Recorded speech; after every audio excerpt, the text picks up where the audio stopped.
Okay, I'm not sure what that means. I'm not sure what it means either, Judge. So that's what I mean. Listen, is she being presented as an expert to say shell casings come out of semi-automatic weapons? I don't have any objection to that. Is she going to identify that these shell casings were fired? I don't have any objection to that because there's a firing pin mark on the faceplate, the whatever it's called, I forget, the head stamp. So I'm not quite sure what she's going to testify to, but I couch it in this terms. 2 witnesses ago, the person with the master's degree said the distance itself of shell casings is not pertinent. Okay. Do you want to proffer her outside the presence of the jury? First of all, I don't know what it means to be an expert in shell casing triage and identification. So neither do I, Judge. So I'm going to need. I can clear that up. Okay, through the witness. So let's bring the witness back in. Let me have Mr. Norris Lewis for the state clarify for the court more clearly how he seeks to tender the witness as an expert, and I'll let you, Mr. Lawrence Lewis, cross-examine her outside the presence of the jury, and then hopefully I will be prepared to rule. That's fine, Judge. All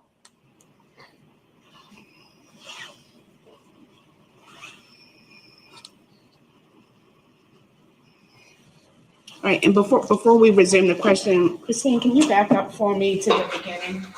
And let me just review. To the beginning of the question, yeah. About her background. Let me go back to that.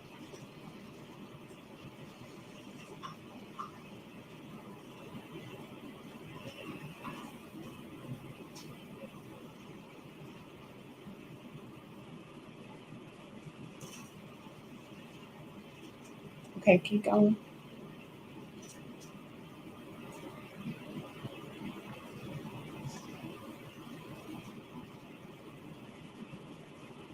Y'all watching Tori Lane trial. The man who Okay, a little bit more.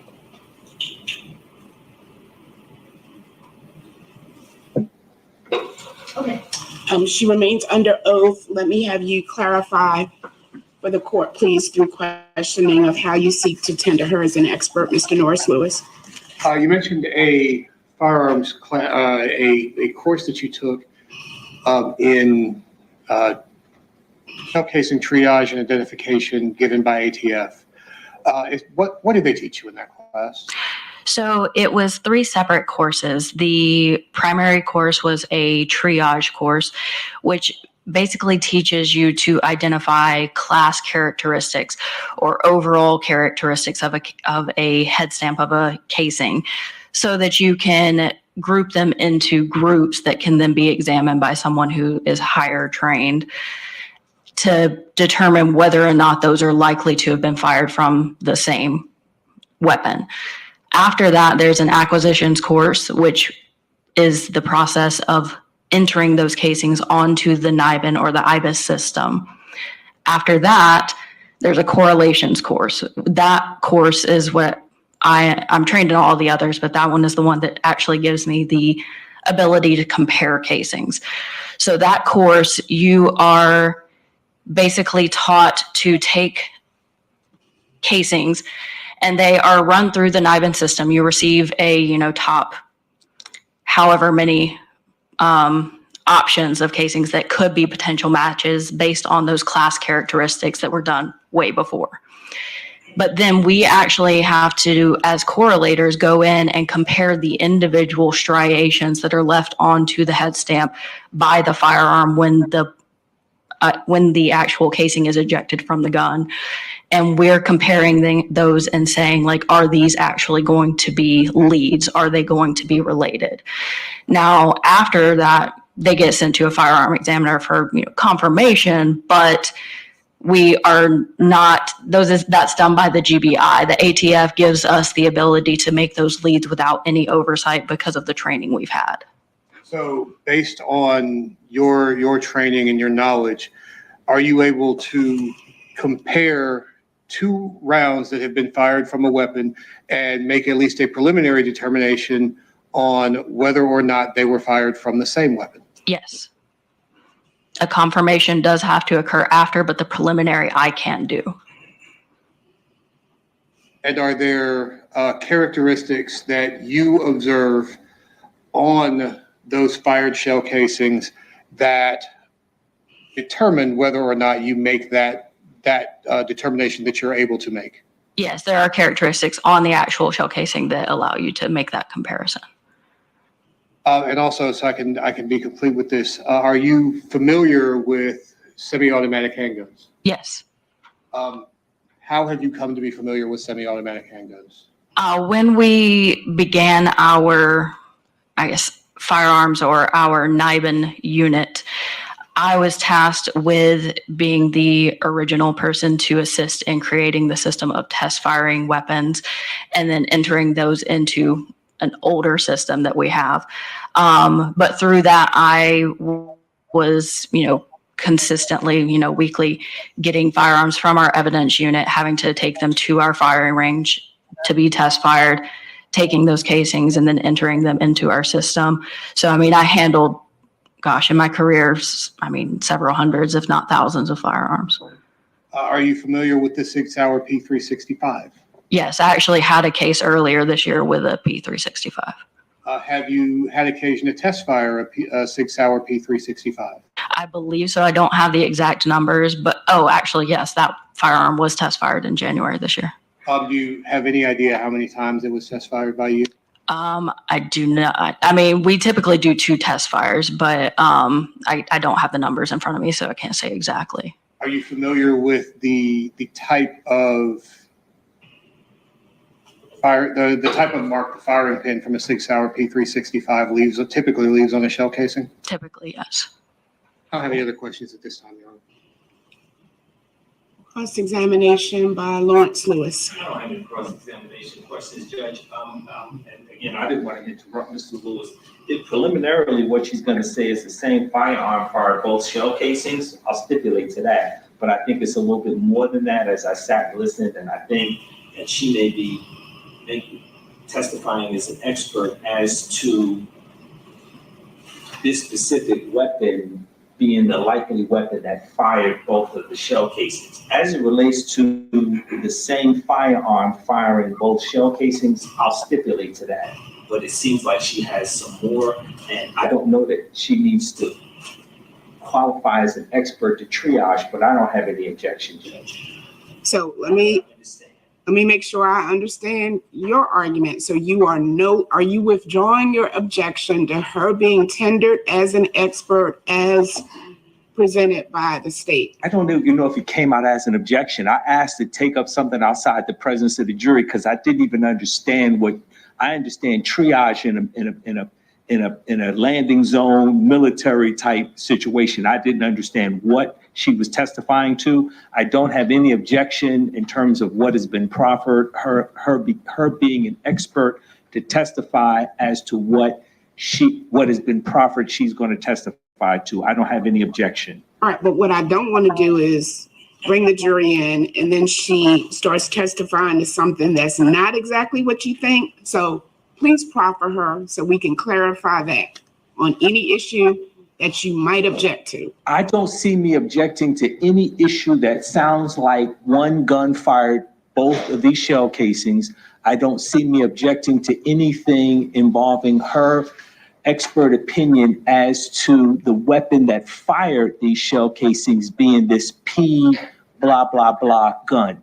Anything else is going to have to come in my mind after this moment. But at this moment, I don't foresee me asking her any questions that would require me to challenge her expertise as the prosecutor has offered it to the court to this point. Thank you, Judge. All right, I'll bring the jury in and I will have her so tendered as an expert as requested by the state. Are both sides ready? Yes, thank you. Yes, Your All Honor. right, let's bring the jury in.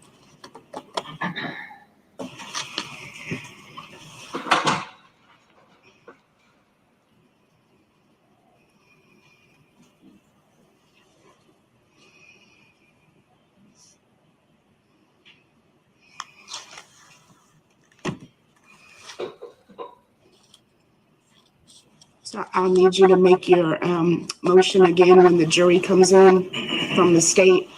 Yes, Your Honor. I'll rule on it at that time, please.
I have the state resume its examination, please. Thank you, Your Honor. The state would tender CSI Jimenez as an expert in firearms and in shell casing, triage, and identification. No objection, Judge. All right, hearing no objection, she will be so tendered.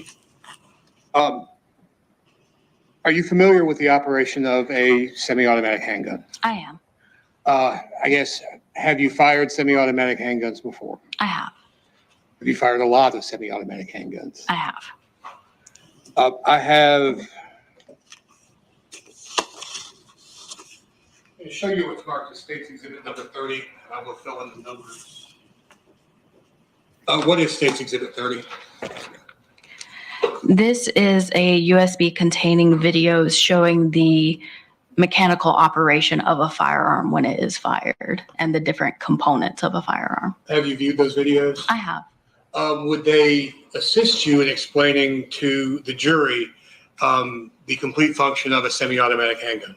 They would provide a visual representation. Your Honor, I would tender State's Exhibit 30 and the videos A, B, and C for demonstrative purposes. I don't have any objection, Judge.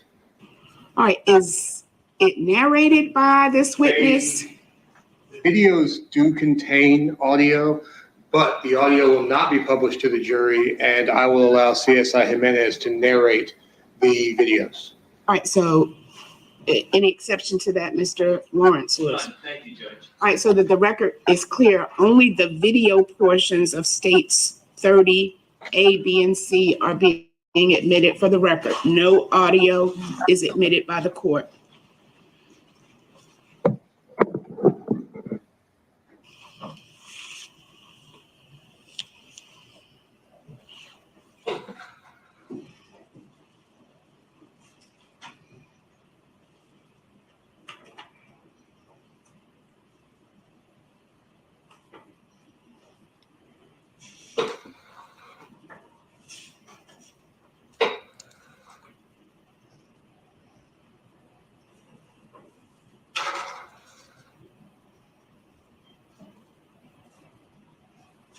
There's a pointer right in front of you. Yes.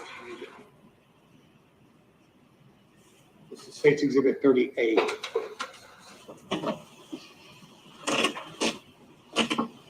Okay, so here we are just going to be going over some of the principal components of a firearm. So this is a semi-automatic handgun. The portion that's racked back to actually load the round into the chamber is called the slide. That's at the top of the firearm.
your gunpowder.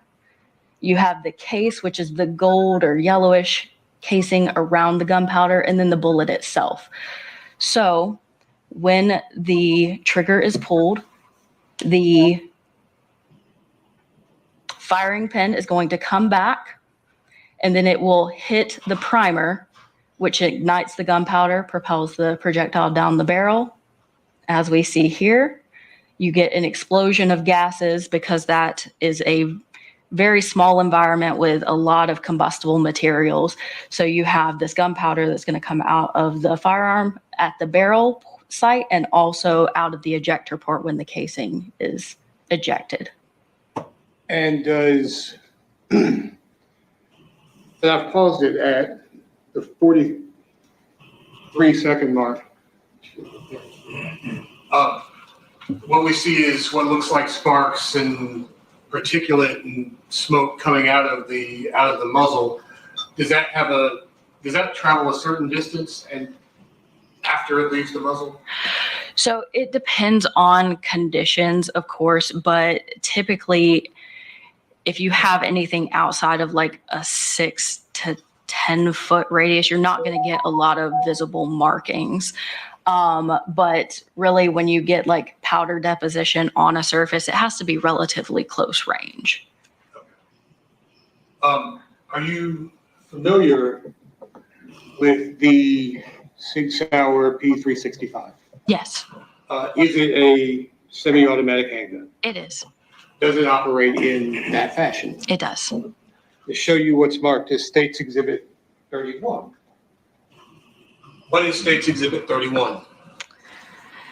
This appears to be a replica of a semi-automatic handgun. It's about the same size as a P365. Now, this appears to be for a Glock 43, but they are of similar size, and their operation would be the same as this firearm. And would that help you explain your expert testimony to a jury? Yes, in relations to, the size of the firearm or the size of a P365. I would tender States Exhibit 31 for demonstrative purposes. I don't have any objection to that, Judge. All right, States 31 is admitted without objection. Now, this replica weapon has what appears to be an ejection port on the right side. Is that typical of firearms? It is.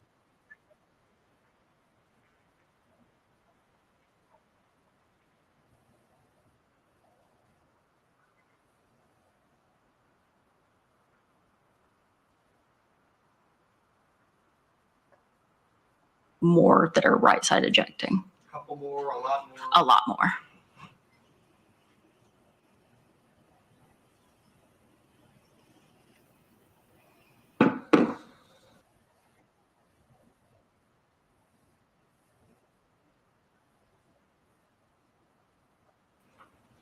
About how many firearm test fires do you think you've conducted?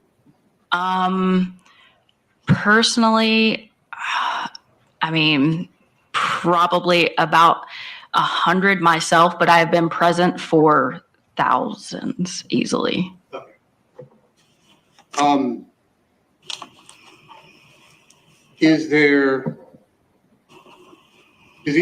obviously each semi-automatic firearm ejects a cartridge casing? They should, yes. Well, unless there's a malfunction. Unless there's a malfunction, yes. Now, describe what a malfunction means in the firing process of a semi-automatic handgun. So you can have a malfunction where the barrel itself or where the slide doesn't completely rack back, and you might get, a stovepipe. Like say if you were to grab the slide while it's actively being fired, you could have the casing get stuck into the barrel so it doesn't fully eject. You may also just have some that don't eject because of the way that you handled it. But most of the time they should eject properly.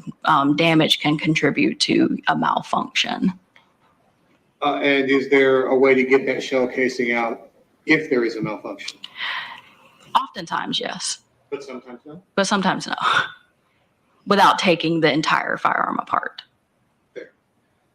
I guess let's circle back to July 28th, 2021. Did you directly participate in the investigation of a homicide that occurred in Yellow River Park on the previous day. I did. What was your role in that investigation? I was contacted by the supervisor on scene, Supervisor Brittany Barrington, and was requested to come to the scene to recover or to retrieve those fired cartridge casings that had been located by Specialist Musey or Hamill, and to take those back to our unit to be uploaded into our system for a comparison against each other. Did you collect those shell casings from Musey? I did. To show you what's marked as State's Exhibit 21. What is State's Exhibit 21? This is the package, and if I can see these. Yes, these are the two casings that I received at the scene from Specialist Musey. And how do you know? Well, we have a pretty thorough chain of custody also. So it has a placard showing the case number, where they were collected, but also just visually looking at them, they are the same mark, the same caliber, same color as the cartridges that I actually looked at. And I will now show you State's Exhibit 24 through 29. You recognize State's Exhibits 24 through 29, and could you just describe each one for the jury? Okay. I recognize the item in them, but the photographs are not mine. I believe these belong to Specialist Musey. But are they, what is the item in them? The item in them is going to be the two cartridge casings that I recovered from her at the scene. In fact, I can see the truck's lab bench in the background. And so this is going to be photographs of the two Aguila 9mm fired cartridge casings that I collected and entered. Are they accurate depictions of the shell casings that were turned over to you and that are physically present in State's Exhibit 21? They are. Your Honor, State would tender State's Exhibits 24 through 29, a series of photographs of the aforementioned shell casings in State's Exhibit 21. No objection, Judge. All right, 24 through 29 are admitted without objection.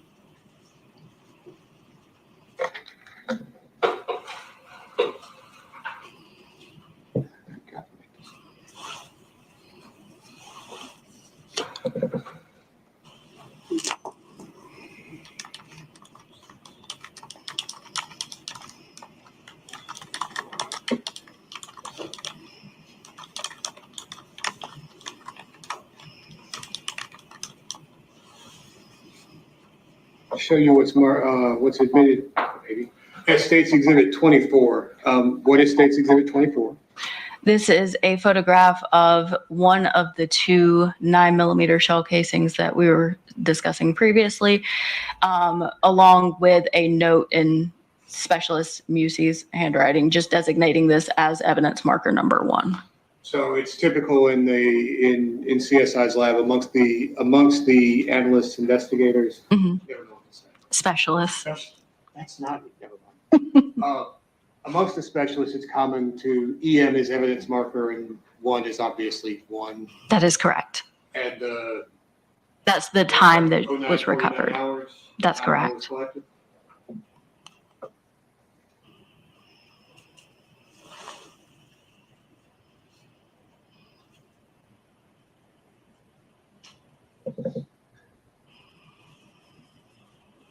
And State's Exhibit 25.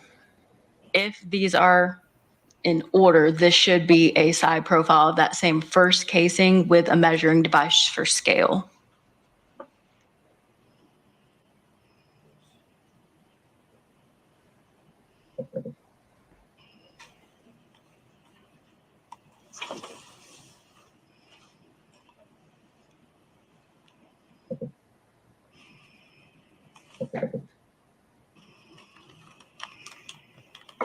State's Exhibit 26. And this is going to be a top-down photograph of the head stamp showing that one of the two casings as Aguila 9mm. And does it depict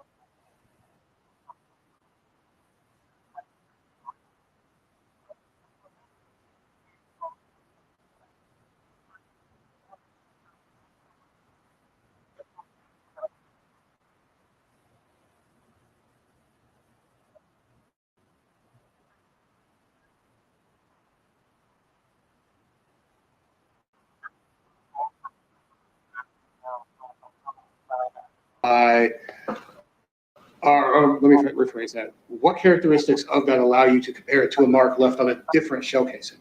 So the shape of it, as well as striations found within it.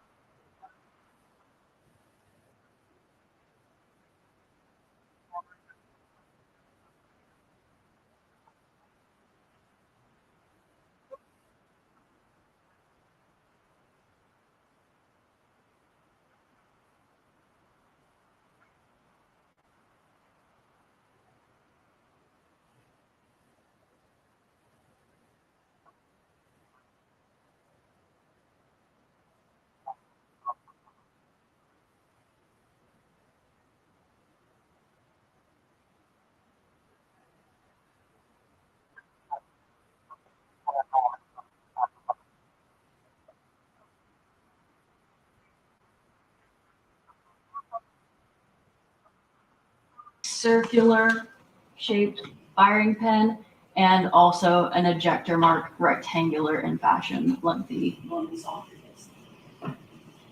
And in your opinion, based on your knowledge, training, and experience, can you tell whether or not these marks were left by the same weapon? From these photographs, not 100%. I would need a microscopic image, but I did see them microscopically when they were uploaded, and they did appear to be from the same weapon. And are you able to tell what type of weapon left that mark?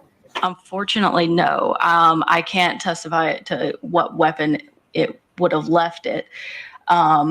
Characteristics of the weapon, absolutely, but a firearms examiner would have to give that specific information. Is it consistent with the characteristics of any weapon that you're familiar with?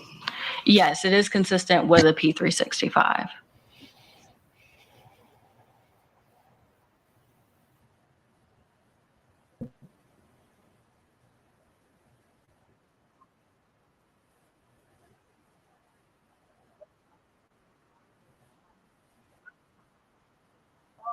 The second fired cartridge casing with evidence marker number 2 written beside.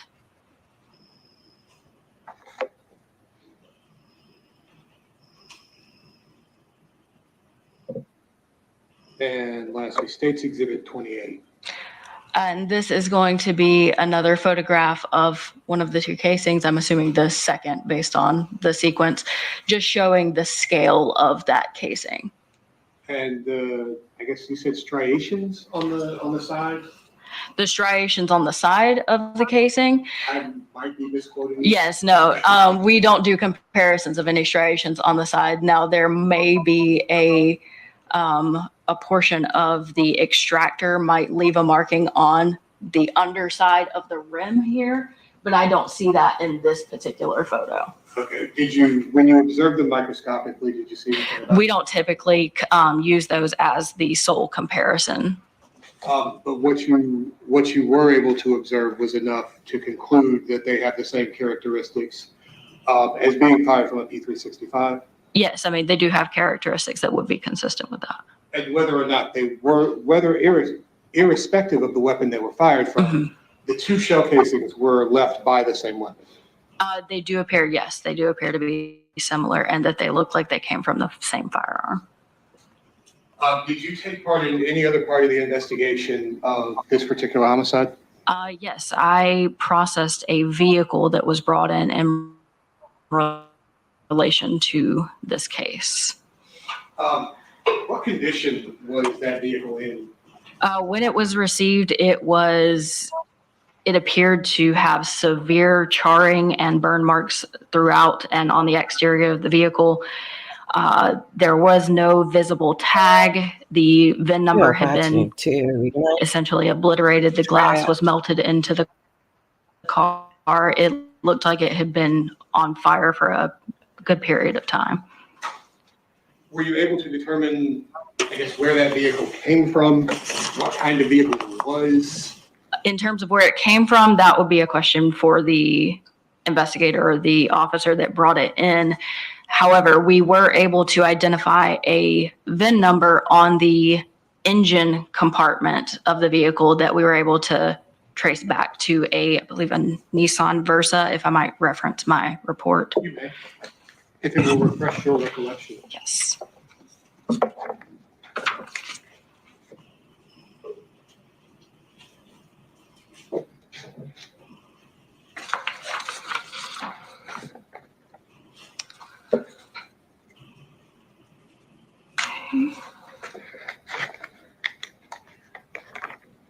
That was actually part of the detective's report, but it was a 4-door hatchback, and we were able to run the VIN numbers, but the actual make and model can be verified with the detective if necessary. But there was a Nissan emblem on the inside of the vehicle, and the VIN number 3N1BC1CP1CL364033 did return to a Nissan. So it did return to a registered vehicle in the state? It did. It did. As far as I know, I do not know the details of the registration, though. Understood.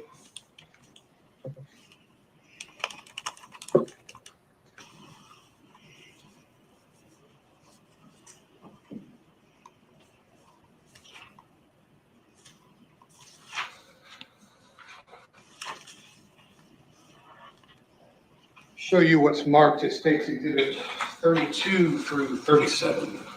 Thank you. Can you describe what we're looking at in State's Exhibit 32 through 37?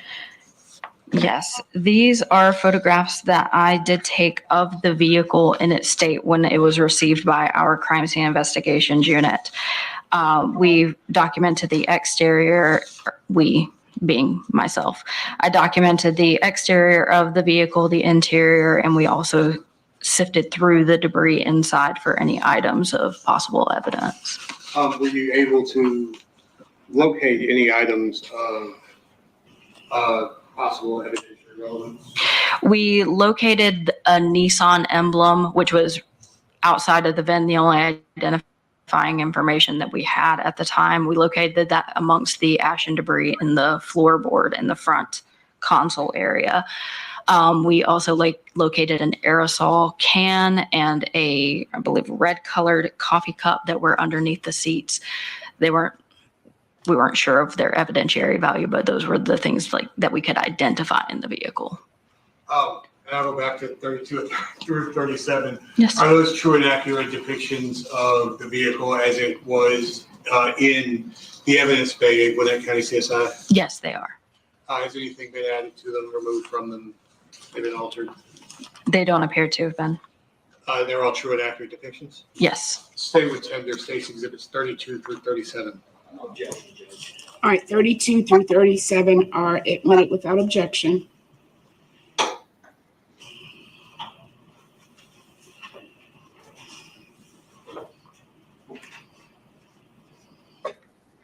Show you what's marked as, or admitted as. Are you asking to publish? I am, Your Honor, I'm sorry. You may publish. Publishing State's Exhibit 32, which has been admitted. Can you describe for the jury what we're looking at? Yes, this is a photograph from the rear driver's side window frame looking into the front cab of the vehicle.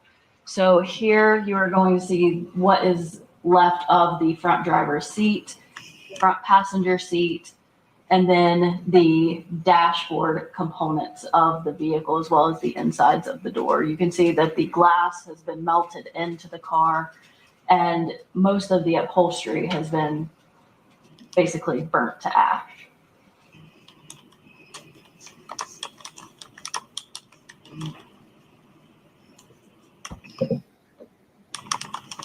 Showing you what's been admitted as State's Exhibit 33.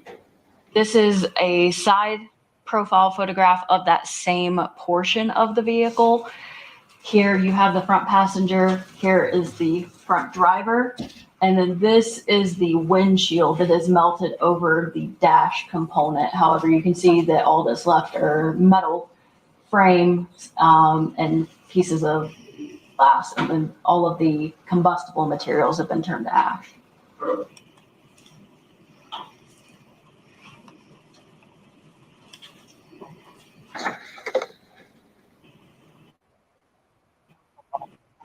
State's Exhibit 34. State's Exhibit 34. This is a top-down photograph of the front driver's seat. Underneath, you can see the, I believe, red-colored cup that's located inside of the vehicle. And then you can see a better view of some of the ashen material throughout.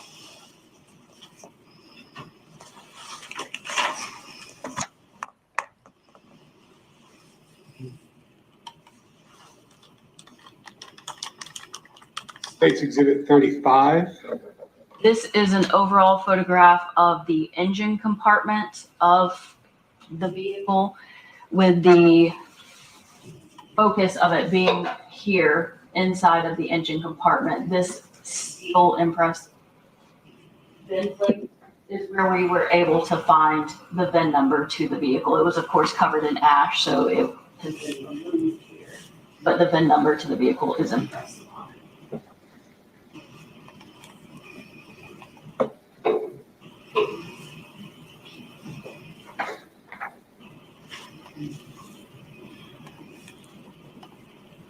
State's Exhibit 36. This is the back end of the vehicle, just showing the state of the exterior. All paint appears to have been burned off of the vehicle, and also there is no intact license plate or even bumper on the back of the vehicle. Now, a license plate in the state of Georgia, do you know what it's made of? A license plate? Oh, I do not. Do you know whether or not it's metal? It is metal. It's, I'm assuming, an aluminum material, but I don't know the exact composition of it. Based on your observations, did you find a charred or burned license plate? No, there was nothing inside the vehicle that appeared to resemble a license plate. Okay.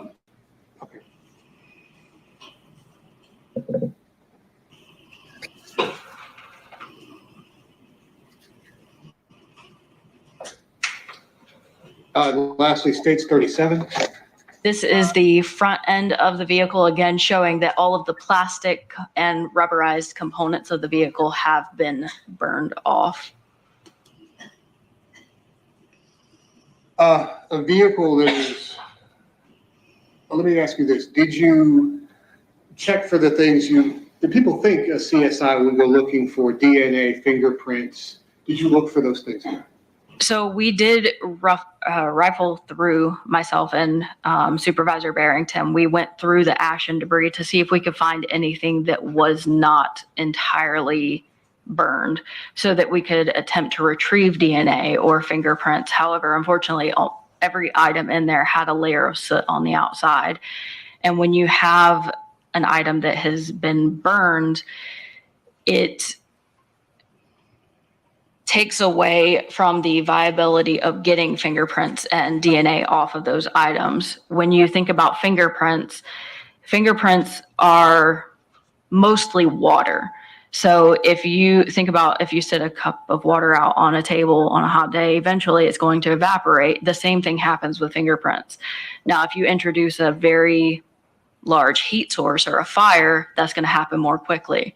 So fingerprints in a fire situation are very difficult, if not impossible, to recover. And DNA is part of a combustible material, flesh, bone, those sorts of things. And unfortunately, fire degrades those pretty severely in most cases. So we weren't able to find anything that resembled fingerprints or DNA in our search. And I guess it's fair to say, just based on observation, that this was a fairly hot fire? That is safe to say. Was there any other duties that you performed in relation to this investigation? I received, I believe the following day, a bag that was recovered by Investigator Smith that contained an aluminum, what appeared to be license plate from another location. I don't know the location where it was recovered. That did appear to have burns on it as well. When you say a license plate, do you mean like a vanity plate or a Georgia issued registration license plate? Both. So there was a Georgia issued license plate that I wasn't able to like see anything on because it was just metal at that time. There was a plate, I guess the like plastic decals, like decorative plates that was around it, that I was able to get a name off of like a brand name, but we weren't able to get any kind of tag number or anything like that because the way that license plates work, at least in Georgia, is the top layer is a foil because that's what makes it reflective when people are behind you with their headlights. And foil burns really easily. So that portion was gone, but the actual, I guess, body of the plate was still there. Is it the foil that contains the identifiable numbering? Yes, unfortunately. I think that's all the questions I have. Thank you. You cross-examination?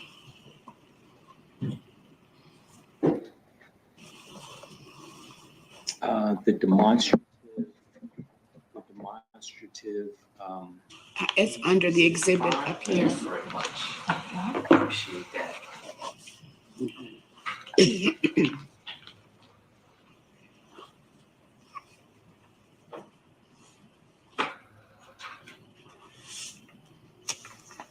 Good afternoon. Can I call you investigator?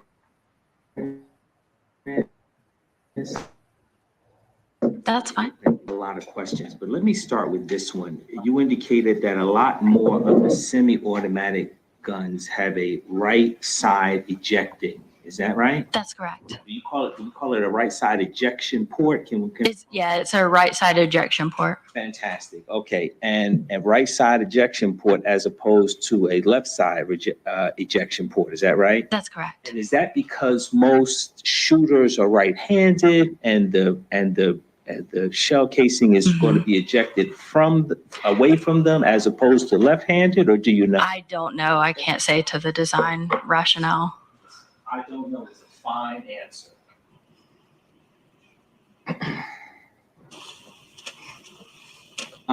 Stovepipe. Tell the jury what a stovepipe is. So a stovepipe is basically when you go to fire a weapon, when the trigger is actually pulled. If for some reason the slide of the firearm is manipulated during that operation, so say that you grab the slide as it's actually racking back or as the trigger is being pulled, when it's going to stop that process of the cartridge casing being ejected midway through. So you'll get the cartridge casing halfway in the ejector, but caught in the gun. So it'll be sticking out. The stovepipe, I've heard, is referring to the way that it typically looks, with it like sticking out like a chimney or something like that. Okay, now that's a mouthful. Yes. I want to understand. Of course. I want you to tell me. Don't let me tell you. Does stovepipe just mean that the fired cartridge casing does not eject out of the gun? It means that it doesn't eject fully, so it'll be partially hanging out of the ejector port. Does somebody have to touch the slide in order for that to happen? It's not mandatory. That is the scenario where you see it most of the time because that directly interferes with the slide, opening all the way so that it can be ejected. But it can happen if there's a malfunction with the slide by itself. All right. And it sounds like when there's a stovepipe, I'm going to call it the back of the fired cartridge casing, which would be what's it called? The head stamp? Head stamp. It sounds like the head stamp would be stuck in the gun while the hollow portion is facing out. Is that right? So it kind of, I'm trying to demonstrate it. If you have the casings.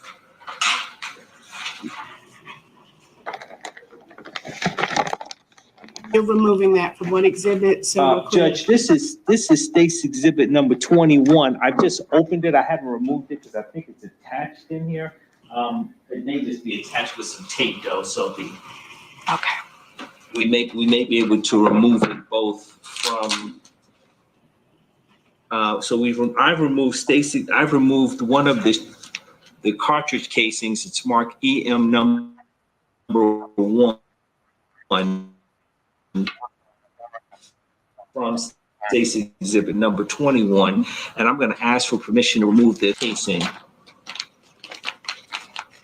This is what you need, right? Yes, Okay. that here we and go. the Fantastic. replica. I'll give you both of them. There you go. I'll take that Okay, there. sorry. No, that's all right. Just have it. Always wearing gloves. All right. So when you have a stovepipe, typically you are going to, just for the sake of the demonstration, you are going to have the cartridge casing and it's going to be partially ejected. So let me do it from, I'm trying to think of the best way to have this represented for you guys.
It was marked EM number 1. I have some questions about this. If the fired shell casing, right, is right here, can we tell if this is a Sig Sauer P365? Can we tell if the gun is in this position or this position or this position based on where the round is? No, shell casings and the whole process of a firearm being fired creates basically the projectile is going to go down the barrel and so on. As far as the casing that is ejected from the firearm, you could shoot the same firearm from the same position multiple times and have them land in multiple different locations because it's just going to happen at random. It's going to go in the direction of the ejector port, so it's going to go to the right typically, but I have had guns that will, eject straight up, which, can be misleading, with the actual where the location of the ejector port is. But yeah, you can't tell where the gun 100% is based on it. So if this were a Sig Sauer P365, I can fire 5 rounds. One might land at the judge. One might land over at the deputy by the door. One might land right here on the floor. That's correct.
Investigator Jimenez, you testified that the rounds that you examined have the characteristic of a 6-hour P365. Is that right?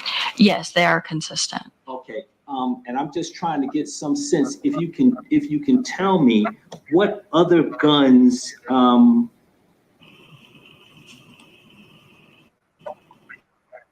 may have fired those 2 rounds. Oh gosh, I can't give you an exhaustive list, but I mean, so those are consistent in that 6-hour typically has a circular firing pin. There are other firearms that have circular firing pins and similar ejector markings, but they're not going to be similar in their individual striations. But what we're doing is class characteristics. Class characteristics like firing pin will tell you that, or if you look at a 6-hour, then they're going to have circular, whereas like Glock will have a rectangular or D-shaped firing pin. So it's consistent with it. That doesn't mean that it's not consistent with other makes that have circular firing pins as well, but the individual specific striation there. Okay, and what I heard you say is all 6 hours. Is that what you said? That's what I heard you say, but I'm not sure. Many 6 hours. Yeah. Okay, many. So when we say many, more than 50% of all the models of 6 hours is gonna. In itself, yes. Most manufacturers of firearms, they're going to have a design that they go with. So to reference Glocks again, they are exhaustively or exclusively going to use that same shaped firing pin of like a D-shaped after a certain model because that is their trademark. So a lot of other firearm manufacturers do that same thing. Do you know how many 6 hours fire a 9mm round? Not off the top of my head, no. Okay. But 9mm is your most common. Need you to be saying that a Glock could not have fired these 2 rounds. Is that right? Based on the characteristics that I saw, no. And I don't know if Colt. Does Colt make a 9mm? I mean, I believe so, but I don't know off the top of my head theirs. I'm less familiar with Colt. Okay, and Remington? Remington? Yes. Make a 9mm? Yeah, Remington makes 9mm. Okay, and so I understand you to be saying in terms of 6 hours, the 2 fired cartridge casings that you examined have the characteristics of a 6-hour. Yes. Right. Irrespective of this, if it's a 365, 465, 165, it has the characteristics of a 6-hour that fires a 9mm. Is that right? Yes. How many other, I'm gonna call it manufacturers, Remington, Colt, however many, Desert Eagle. Right. I'm not the gun guy. How many other brands of gun had that same characteristic? Several. I can't give you a number just because there are many off brands that obviously I wouldn't have an exhaustive knowledge about. You have Russian firearms and things like that that are also going to have circular firing pins, but we don't necessarily see them. But it is going to be several. The circular firing pin shape is common. Thank you very much, ma'am. Thank you, Judge. All right, recross-examination. Done, Your Honor. All right, thank you. You can step down, please. Does anybody on the jury need a break, or shall I call the next witness? All right, let's call your next witness. Are you sick of having issues with your weapon? All right, y'all. That's the first half. Let me see. Do I have enough? They retry. I have to stop right here, y'all. Tell me what y'all. If you want to go back and revise, revisit the case, it's in my it's on my content. Just go up there and type in Tori Lane. Y'all like, share, and subscribe. I appreciate you being here tonight. See y'all in the morning. I'm out.